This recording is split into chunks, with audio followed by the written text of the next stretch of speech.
చందుర్తి మండలం కట్టలింగంపేట గ్రామంలో అధికారుల నిర్లక్ష్యానికి విద్యా బోధన ఊరి బయట గ్రామంలో ఊరి పక్కన ప్రీ ప్రైమరీ పాఠశాల ఉన్నది. ఈ పాఠశాలలో 65 మంది విద్యార్థులు ఉన్నారు. వీరికి బోధించడానికి 2 ప్రభుత్వ ఉపాధ్యాయులు మరియు 1 విద్యా వాలంటీర్ ఉన్నారు.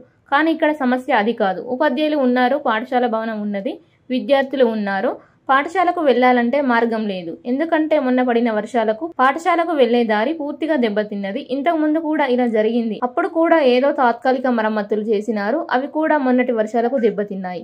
ఇప్పుడు పాఠశాలకు వెళ్లే మార్గం లేదు. ఎందుకంటే పాఠశాల ముందు నుండి చెరువు మత్తడి నీళ్లు వస్తున్నాయి. అందుకని పాఠశాలకు పోవడానికి వీలు లేదు. ఉపాధ్యాయులు ఊరిలో ఒక రూమ్ కిరాయి తీసుకొని విద్యా బోధన చేస్తున్నారు. మరి ఇక్కడ పాఠశాల భవనం ఉన్నది, ఉపాధ్యాయులు ఉన్నారు, విద్యార్థులు ఉన్నారు, కానీ రహదారి మార్గం లేదు. ప్రభుత్వ అధికారులు పట్టించుకోవడం లేదు, మరి ప్రజాప్రతినిధులు పట్టించుకోవడం లేదని ప్రజలు మరియు విద్యార్థుల తల్లిదండ్రులు, విద్యా కమిటీ మాజీ అధ్యక్షులు ఆవేదన వ్యక్తం చేస్తున్నారు.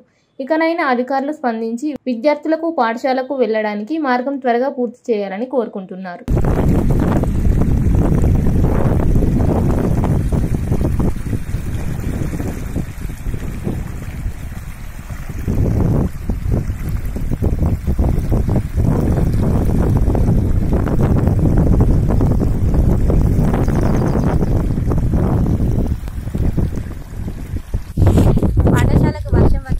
ప్రాబ్లం అవుతుంది పిల్లల్ని తీసుకొని స్కూల్లోకి వెళ్ళడానికి.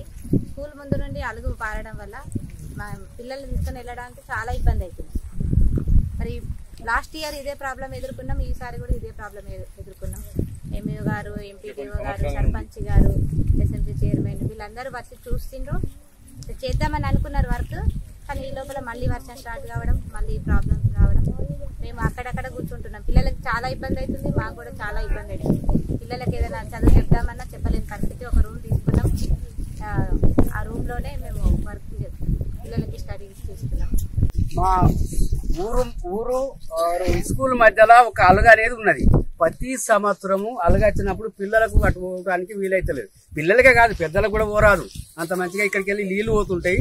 దాని గురించి ఎన్నోసార్లు మేము అధికారులకు చెప్తున్నాం, చెప్పినా కానీ వాళ్ళు పట్టించుకుంటూ లేదు.